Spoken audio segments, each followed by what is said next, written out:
Welcome to our special edition. I'm Joram Weski, and I want to thank you for always listening to our programs. We want to appreciate our producers who are always in the studio to help us run this program. Today we are going to be talking about liberty or libertarianism. What is it and how is it developing in Africa? I'm Joram Weski, and I work with Action for Liberty and Economic Development.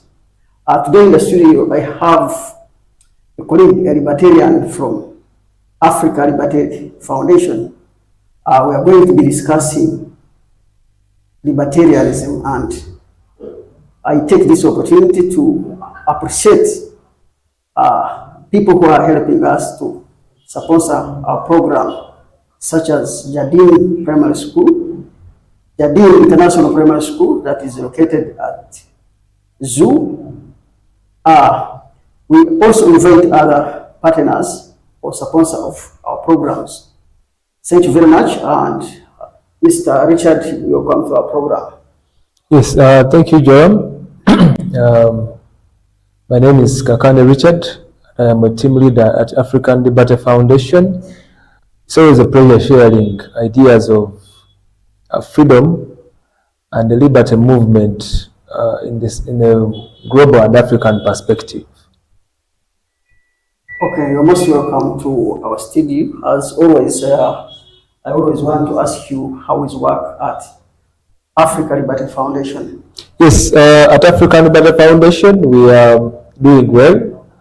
Yes, we are, of course, warming up of launching our Women Business Magazine, which is coming up on the 9th of October. That is at Kumba graduation ceremony. We want to see how we can shape our mothers into becoming effective entrepreneurs. As well as the coming month, we are warming for the Restaurant Week, where we want to empower vegans who are doing business in Africa. We want them to have a shaped mind of their market. We want to remove barriers that could limit how they do their business, as well as the policy, the law part, what they need to register for companies, also making sure that we appreciate those who are doing well within the vegan world. So we're having that on the 6th of September, and that's what we're having so far. So those are our upcoming events. Yeah, that's great. I believe, as far as I know, such a program will be important and they will be successful. The journey of libertarianism in Africa and in Uganda, as far as I know, it started in 2013, 2014. And with time, we've seen young libertarians and libertarian organizations, think tank. I know around 7 libertarian organizations and many young people who profess to be libertarians. We've seen Mutindo Network, we've seen Alert Africa, or Action for Liberty and Economic Development. We've seen AFOD, we've seen Africa Liberty Foundation, ESCO African, and Liberty Spark. Of course, there is Africa Justice Media.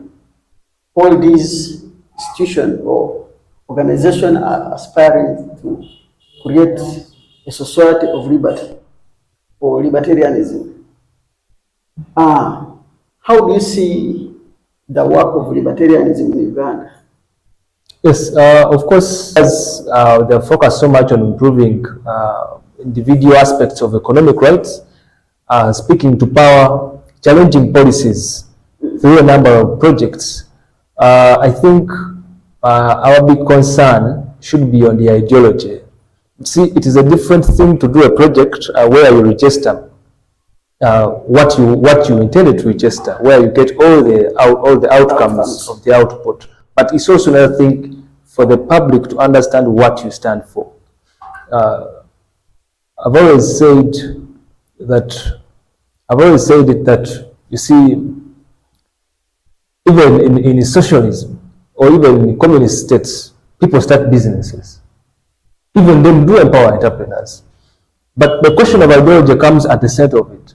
And this is what some of the many institutions or think tanks in Africa have left out initially. We've been doing impactful projects, but people don't know. People take them for charity. People take them for, maybe supporting or covering loopholes which might have been left out by government, because that is now the social setting that governments are put into the people. When you come to NGO world, it's basically to fill up the gaps where government has not fulfilled. So the question of ideology has been one that we are still battling with, especially with the think tank leaders, not only in Uganda but across Africa. But I think when you come to the merits of what they have done, so far is so good. Remember, this is just a start. Yes. We haven't celebrated our first 50 years of existence, or even the first 10 years to make a big assessment of how it is. For example, the grandfather of think tanks in Uganda is just 7 years. This is the first time we have in our own studio as the Liberty Movement in Uganda, where we can come share ideas without limitations, where we can come and speak out to the public without limitations, without being briefed on what to say and what not to say. So that to me is a forward movement, and is energizing that every day there's a lot of innovation that think tanks are doing in the country. So I think it's so far so good. We just have to air out the perception and the ideology bit. Yes, the work or the institution, the organization involved in libertarianism are about to change the ideology, the narrative, the culture. We are in the battle of ideas. See how people behave in our communities in terms of the ideology. Africa is engulfed by culture of selfishness. I mean, the culture of Ubuntu, the culture of a man taking care of the other, the culture of where socialism is what the government actually espouse and agitate for.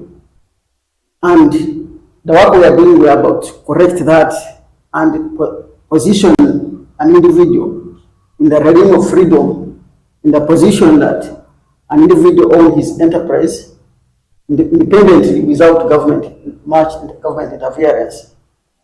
How can we actually quickly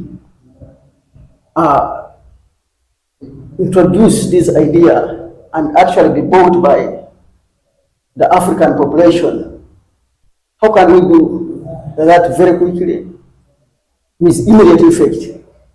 See, we cannot rush the ideology perspective.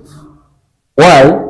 Because even where we are learning it from, even where we are borrowing a leaf, not everyone has actually got up or put up their slaves. I believe that if you look at today, the UK, the US, we are still battling a two-party system. People know what made those nations wealthy, but the generation we are talking of doesn't care. Capitalism was the foundation of building wealth. But is it the system that the US or the UK is implementing, based on their tax system, based on how they're doing their things? That's the point. So we are going to have what we call a gradual, impactful process. We are going to engage all stakeholders. We are going to work with different it can be gradual, but we need to somehow expedite it. Yes, but we cannot rush it. Yes. Why? Because unlike other ideologies, when it comes to things that are fundamental, we do our part and influence others to adopt them. Yes. We don't force them. It's not communism. We're not at war with society or with whatever they believe in. Exactly. Ours is voluntary. So we do it and we inspire others. We show them the good side. We show them that yes, there's no problem in being selfish of what you've had earned. And it is better to be selfish of what you've had earned than giving someone liberty to take whatever they have not worked for in the name of taxes and all that. Yes. So our party is gradual but impactful. Exactly. That's our position. So the how far or how much quicker can we do it would be dependent on how much we engage with the communities. Of course, we have a lot of these good programs, these good books that have been authored, Tom Palmer, Eamon Butler, and the rest. But how often do we translate them into local languages that people can pick and live from there? So how many times do we come to this studio and make sure we share to the world? How often do we engage our leaders? When do we choose to make some of us stand in for politics and make sure our voices are heard? How much do we challenge the parliament? How much do we challenge these policies in courts of law? So it's going to be a gradual but impactful process. And I'm very sure, because coming on board, yes, eventually. Our listeners may be wondering at this time. Yes. And they are desirous of knowing what are we talking about? What exactly are those principles, those ideals that the libertarians actually espouse? Can we have short, brief mention of these ideas the libertarian believe? The world has been fond of giving names to what we do or what everyone does. You see, in a classification. But if both of you don't eat meat, then you're vegans. I usually find a problem of giving specific names of what these ideas are, but I think the things that we do in our everyday life. One of the aspects or a proponent of a libertarian is being free. See, I want to simplify things. It's being free. Being free to do what your heart speaks. Being free to trade with others. Yes. Being free to exchange your knowledge for a price. Yes. Being free to offer a service for a price. And being free to earn whatever you've worked for.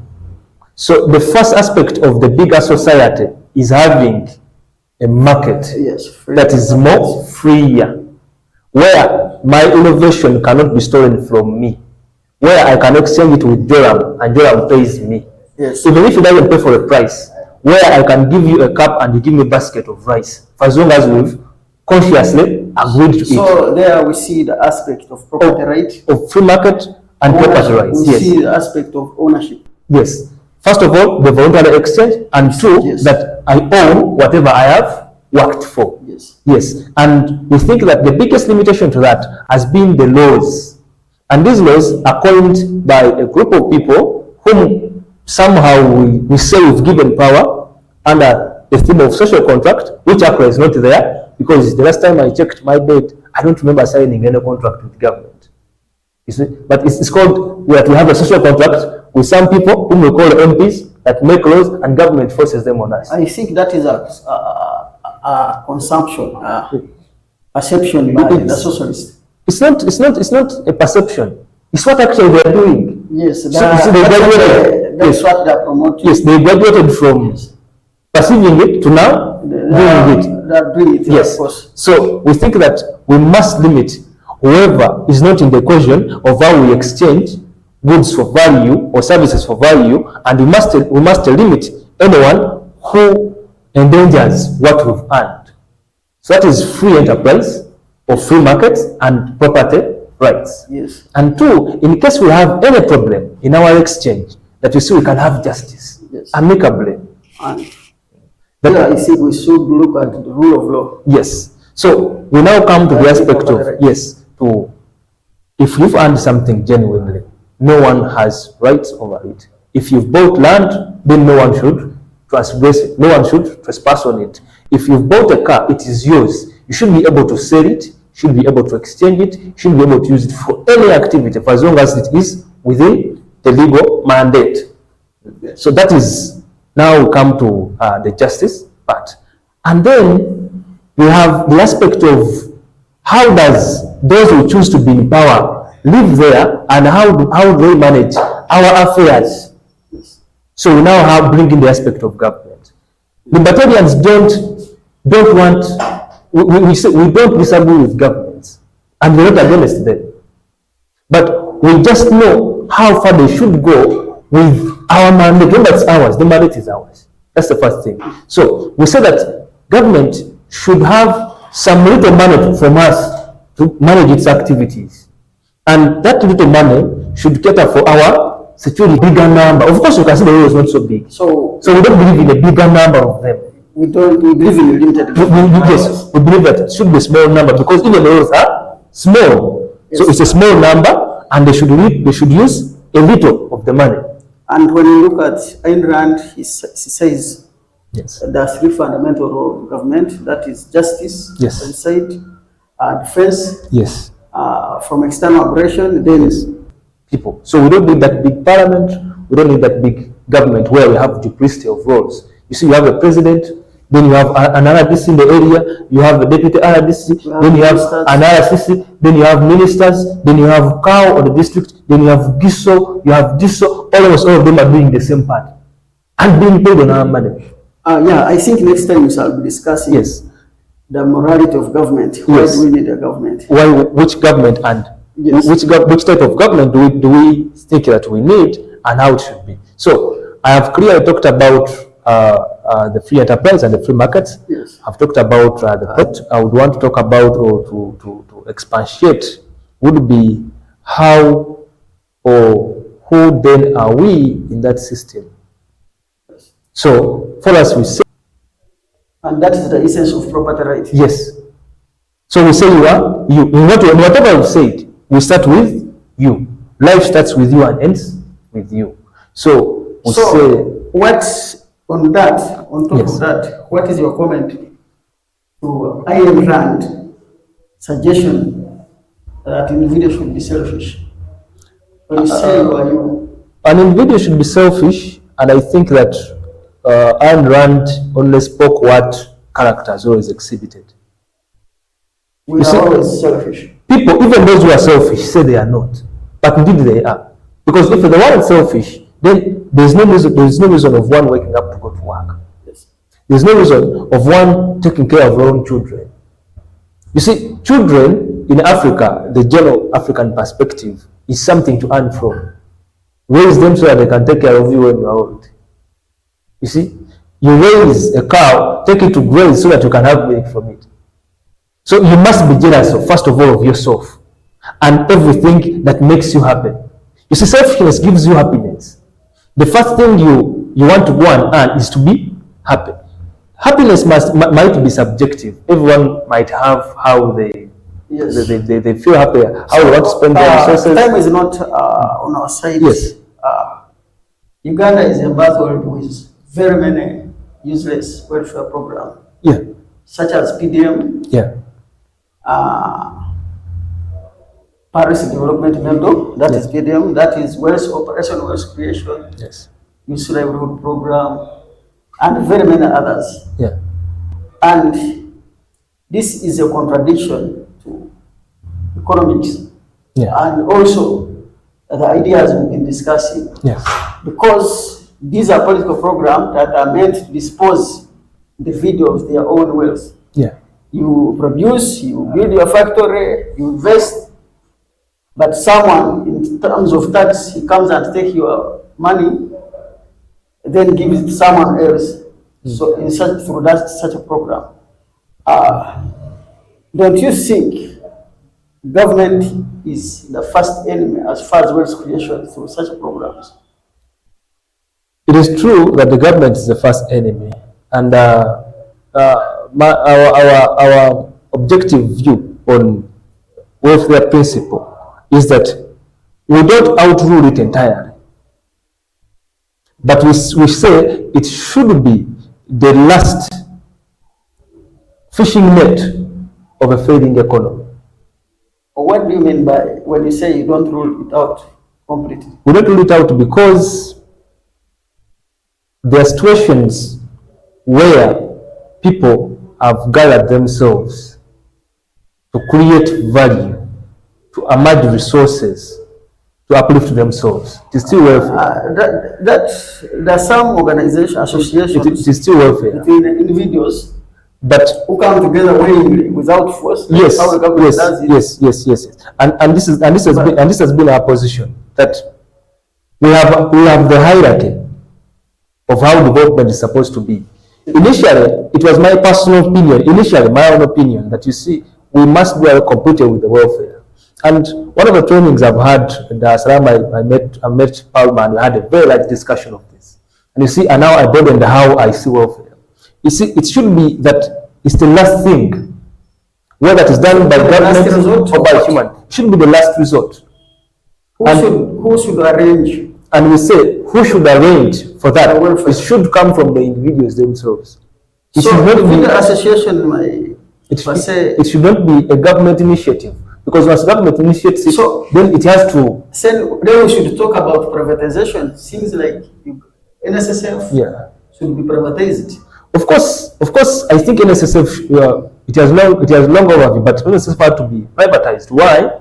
Because look, people should be willing to actually invest in social security fund themselves privately under insurance. Yes. Yeah, they will just insure themselves and make sure. Yes, but the welfare principle should be the last neck that we look at as a country. One, if you support free markets, if government supports free markets, then it's obvious that people lift themselves out of poverty. That's it. That's for real. And the second one, if the approach of the free market fails to work out because of any reasons, for example, look at the situation. Palma was giving me that example. That look at nations where they are being torn down by war. You get that really the exchange becomes difficult now. Yes. You cannot put anything on the market readily. You get, or that there is that sort of instability. So if a government lobbies outside, maybe for partners to come and bring in something, and the point is to give back to water free market again, then welfare is acceptable. That's why I say it must come at the least ladder, and it must be there to support free market, not to become a way of life that government uses to change lives. It must come to support entrepreneurs to thrive again.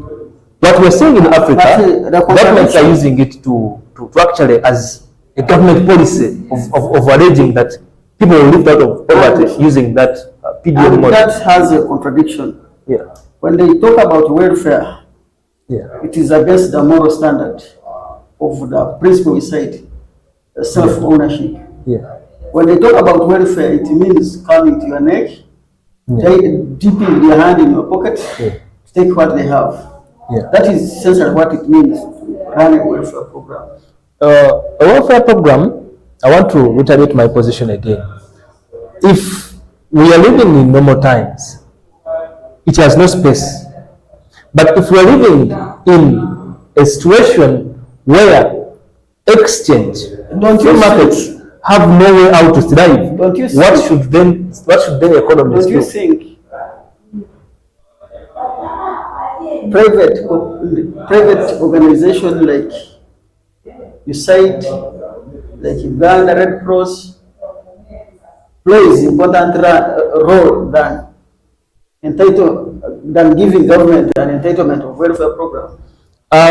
Many of these have seen these wonderful organizations. Yes, but many of them use of force. Many of them are limited to humanity. Yes. If you bring the Red Cross, many of them are limited to humanity. Yes. But building an economy might not be in their mandate. Yes. So in terms where, now for example, look at Libya. Yes. How do you support Libya? I think then the government, if it has generosity of getting money from outside or from whatever source they choose, to make sure that they put up markets again. What's the problem with putting up markets again? So I don't agree with welfare to that extent that now they have hit the rock bottom. They have no way out. That's the only way they can do to make sure that markets thrive again. I think that one. Africa did not have government originated markets. Yeah. They started from private arrangements. Yes, individual arrangements. All the trade routes we had. Yes. They were all initiated by individual private businessmen traveling from New York to Uganda, traveling to Tanzania, traveling to West, across those trade routes. When you look at the agitation for the intervention, provide welfare program, as you're saying, it should be the last resort. What is your suggestion? Government has become dictatorial, government has become corrupt, and they have set great bureaucracy whereby the taxpayer cannot reach them. And one of the things that government pretend say to collect tax, that they want to help the poor person, the person at the bottom when he's in dire situation. When the government, we've seen in Uganda, when the government collect money and elsewhere, government enrich, the politicians enrich themselves first. They become too rich.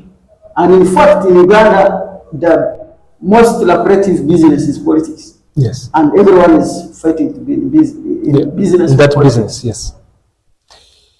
It's a principle that we can rely on for the rejuvenation of free markets. That's a principle. Yes. If the government is not doing so to rejuvenate free markets, then absolutely the government is overstretching its hand beyond what we gave it in our mandate, putting them into power. That's the point. So, for the case of Uganda, in 1971, we saw the expulsion of the Asians. We saw our economy dwindling, and Uganda's economy has succeeded. The regime was a socialist ideology. The Ujama policy. Yes. We realized that we came from a flying pan to fire. When the NRM succeeded, all those, the NRM came with they call it a uni-ideological approach, which they are covering under communism and Marxism. And eventually, we landed from fire to a hot plate. Now, what we have now is a limitation of everything. So the government now in Uganda does not have more authority to apply the welfare principle. They have been in power, the markets which they're limiting by themselves under the tax system, and the way businesses take long to be registered in Uganda, the level of corruption, the bureaucracy in the procedure of registration of companies and who owns which company in Uganda now becomes a problem that we can no longer the government can no longer hide within the last neck of welfare to lift Ugandans out of aggregate poverty, because it is out of their own strategy. You see, the poverty in Uganda and the economic failure in Uganda is systemic. It is a design by the government. Imagine you put up a system that cannot empower people to find jobs, and when they go abroad, you tax them. So meaning, you are more interested in them going outside they can live your tax than creating enterprises that can actually give jobs to these people. This is what we are having in Uganda. It's a systemic and a government staged process upon which people can live how the government wants them to live.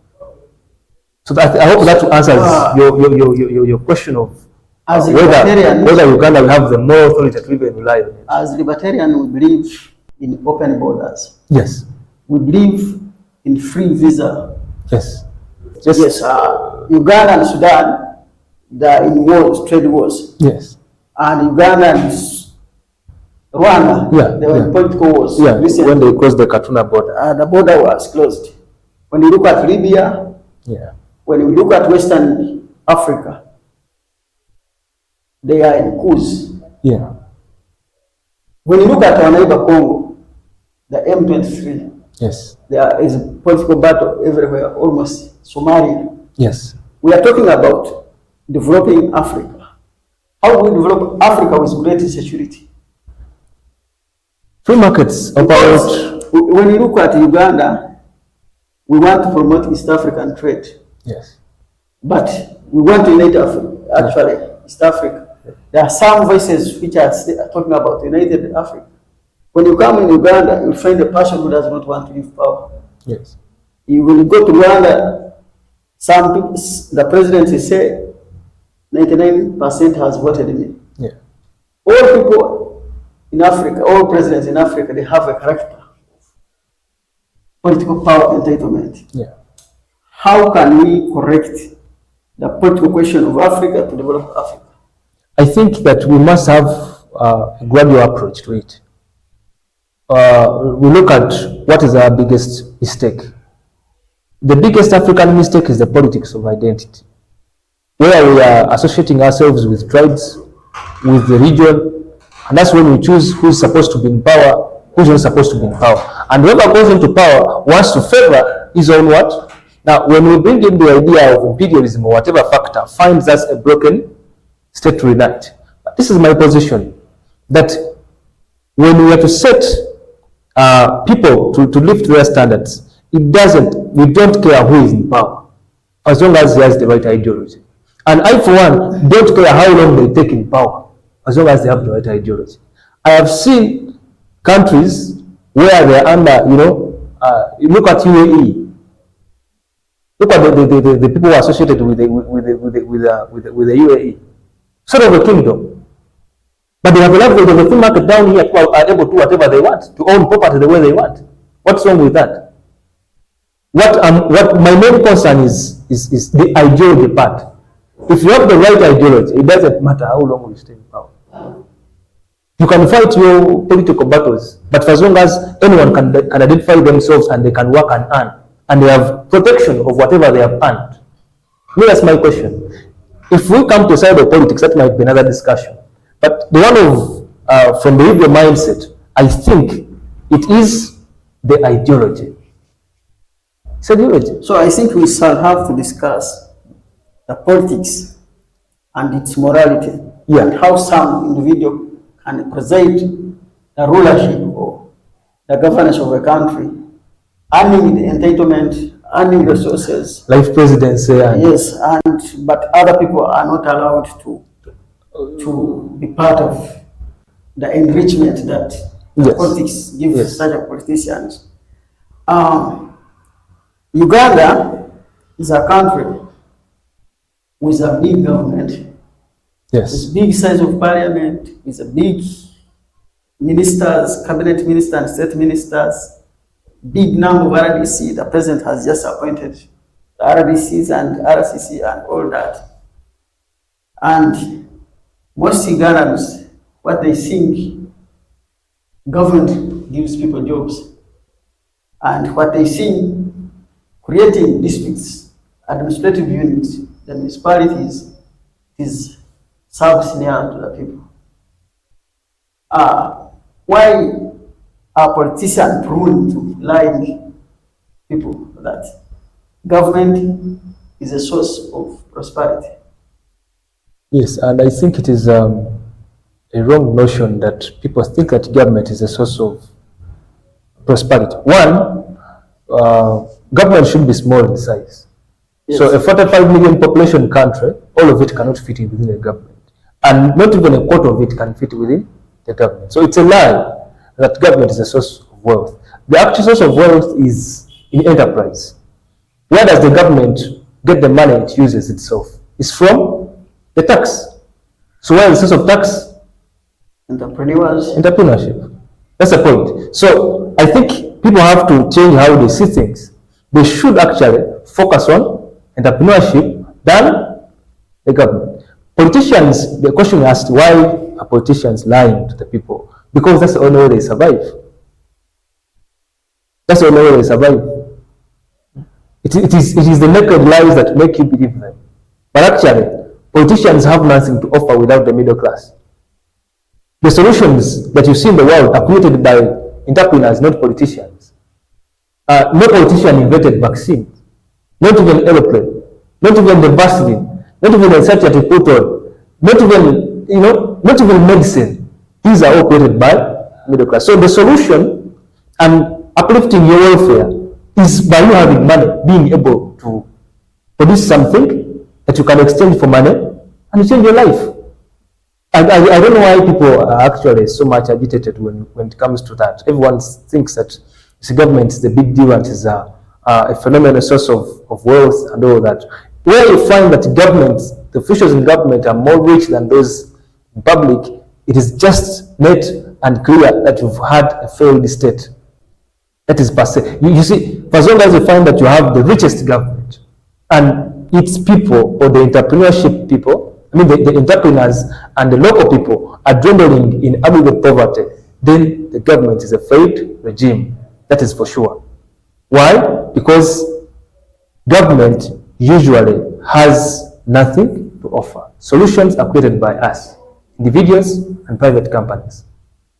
Yes, I think we shall complete our discussion with two quotes from two prominent philosophers and economists. One from Ayn Rand, the philosopher of objectivism, and this quote is from the book Restream, which was published in 1957. The quote says, when you see that in order to produce, you need to obtain permission from men who produce nothing, when you see that money is flowing to those who deal not in goods but in favors, when you see that men get richer by graft and by pull than by work, the law do not protect you against them, but protect them against you. When you see corruption is being rewarded and honesty becoming self-sacrifice, you may know that your society is doomed. Exactly. That is Ayn Rand, Atlas Shrugged, 1957. Exactly. When you look at this quote, it actually manifests what is happening in Uganda. In Uganda, yes. Corruption. Permission to produce. Yes. You see, those who are corrupt are being praised. We see Mr. President saying that those who are corrupt should not talk about them because they will run out of the country. And they should not be investigated. And people who produce nothing, like politicians, are being rewarded by the laws. What is your comment to Uganda's political economy in relation to such a quote? Uganda's, of course, Ayn Rand was right. Uganda's political economy lost the vigor to take us anywhere as a country. The best it can give us is maybe having the same status as you see it now. We don't think that we can move away from here. And I think that we must change the political ideology that Uganda is moving on with. The regime in power, not to criticize, but to be frank with them, is that you cannot appreciate corruption in the first place. And two, if the only way the government can survive is by corruption, then I think it is time that they leave. It should be a clear time that they leave. That's what I can comment.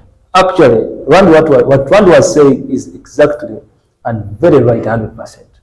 It is ironic that since that was, we were talked about 60 years back, a real bait in our society, and the news every day in Uganda's economy. Yes, the last quote is from Frederick Bassett, a French politician, a legislator and author. And Frederick Bassett said, when plunder becomes a way of life for a group of men in a society, over a course of time, they create for themselves a legal system that authorizes it and a moral code that glorifies it. I want you to look at Uganda's law, the laws in Uganda. Yes, one of the laws in Uganda glorifies. One of the former presidents of this very country said that the chair is sweet. Yes. She meant that when you enter the house, you don't want to leave. You don't want to leave. Yes. That it is so sweet that you don't want to leave it. The power. So if you find that the only limitation you have for you to stay there is the law, so you turn it to your advantage. Yes. So what we have today is much of our laws, even those that have been good, have been put down by the plunder. We've seen a number of laws. That one, it is theft. Yeah, it's theft. It's open theft using the laws. We've seen, of course, there are a lot of limitations. A country like Uganda, why are we still having the parliament? 526 MPs. That's what is that? And then you go ahead, you pass laws where all of the elites understand them. They're still written in illegalese language, not even simple English, but illegalese language, so that no one understands what you are doing. And then you walk out from there, you come and see laws are being changed every day. Look at the US. People are talking about the 6th Amendment. How many amendments has our constitution undergone? Ours is newer than the one of the US. But ours has been overturned, underlooked, overlooked, a million times. Done? That's the point. Yeah. So Ugandan laws, much of it have been enacted, help those in power, to favor those in power, to take advantage of and looting the common people. Yes. So we become.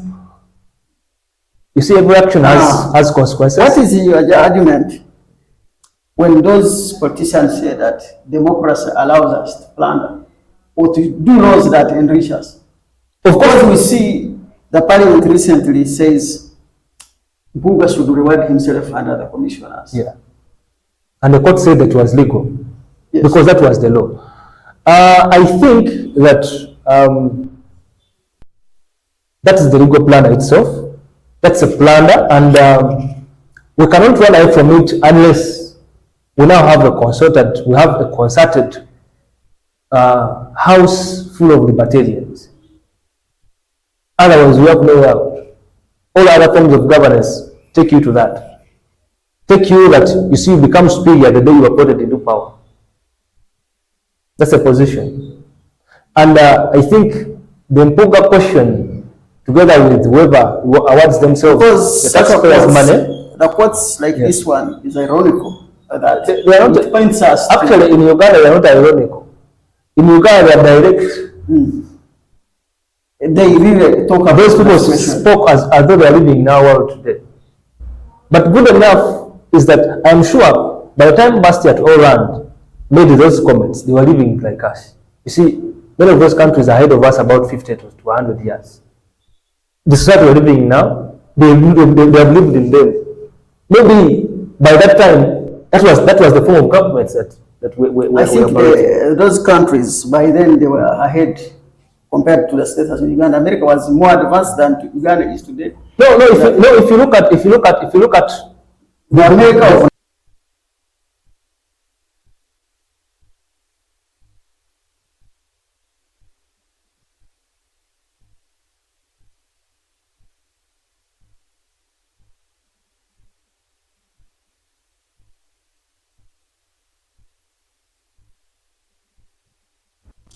there is a question as we conclude our program. Yes.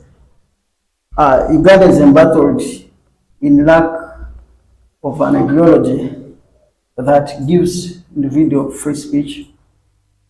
The ideology that gives individual independence and supremacy.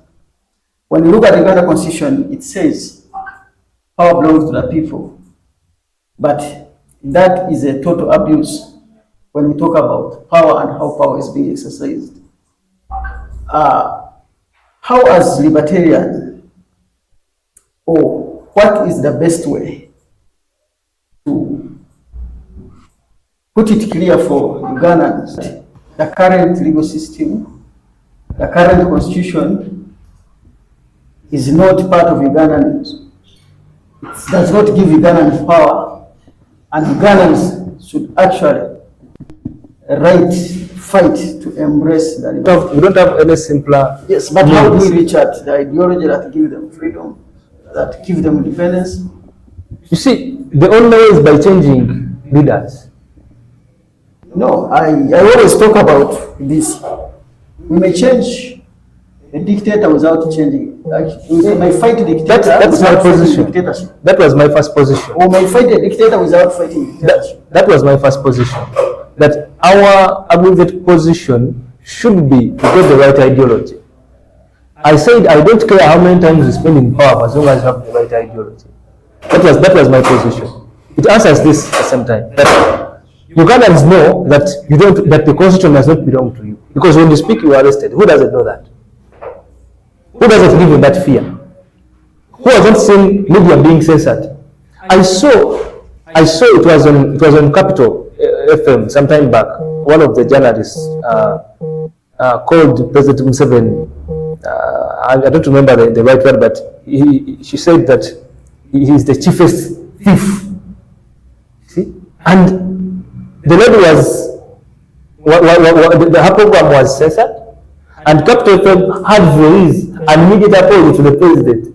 Was that Nora Waraga? I'm forgetting the name, but I was listening to that program. Can you imagine?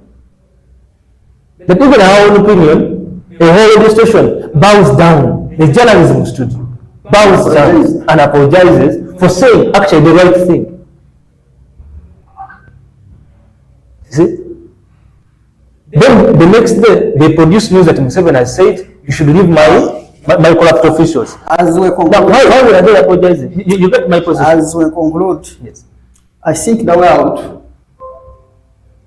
to get out of this mess, have a better constitution, have a system of governance that respecting citizens. We need to empower more of the citizens, educate them in free market ideas, so that we have a number of people who actually can come out in civil contest. It just has to be the liberal ideology. As long as we enhance the liberal ideology within the communities, everything will pay by itself. Even those that don't believe in it now, if they get to understand it well, no one would not want to join a world where they are more freer and they can ably exchange and they can ably get well and get rich. Yes, as we conclude our program, I want to take this opportunity to thank the producers, RP from First Mind Media, Basil, Mr. Socrates from Eclipse Media for being part and always part of our programs. I want to once again appreciate the sponsor of this wonderful program for being there. I want to appreciate to our listeners and those people who are always subscribing to our YouTube channel, Alert Media Live. I'm appealing to you to share our platform and also subscribe. Click the button, subscribe please. We are very humbled that we are always here to discuss with you about the ideology, the liberal idea that we think the most fundamental and more important as far as the economy, social aspect, and politics of Uganda and Africa as are concerned. I request Richard to have one last word as we conclude our program. Yes, mine is a simple one, is that everyone is for themselves. No one is going to save you. The government will not come for you, just like it has never done it for anyone. Everyone is for themselves. So the earlier you understand that, is the more you take on the ideology that will shape you, will shape your people, the community around you, and that will result into the future that we all admire, a free world. That's what we should admire, and that's what we should all advocate for. Yes, thank you. As I said, as Richard has said, your life belongs to you. The wealth you have should belong to you. And when you are poor, there's nobody who know you. Until you become rich, that's when the government will come for the taxes. So I'm appealing to every Ugandan to advocate for institutions of the society that give him